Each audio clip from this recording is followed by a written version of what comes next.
Drejtoria e Përgjithshme e Burgjeve ka bërë me dije se janë kryer disa kontrolle nga grupet e sigurisë në bashkëpunim me stafet e burgjeve, si pjesë e masave për parandalimin e futjes dhe përdorimit të sendeve të ndaluara brenda mjediseve të paraburgimit.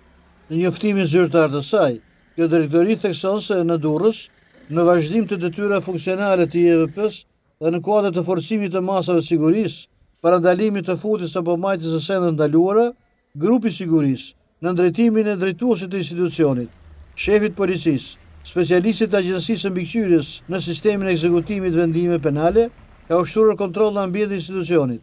Kontrollet janë ushtruar në ambientet e brendshme të godinës A, në dhomën ku banojnë të paraburgosurit me iniciale GA, NB, EC dhe MC. Gjatë kontrollit është gjetur një aparat celular i llojit iPhone me ngjyrë të zezë poshtë stekut të paraburgosurit EC, i cili ka pranuar se aparati celular është në pronësitë e tij.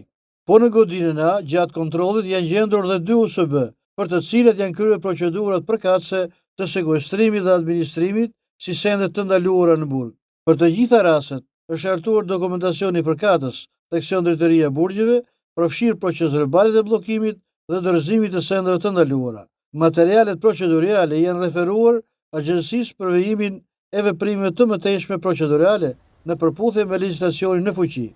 Të njëjtën janë zhvilluar paralelisht kontrolle edhe në 2 burgje të tjera, në Shkodër e Peqin, ku janë gjendur gjithsej 6 aparate celular, përfshirë edhe të Durrësit.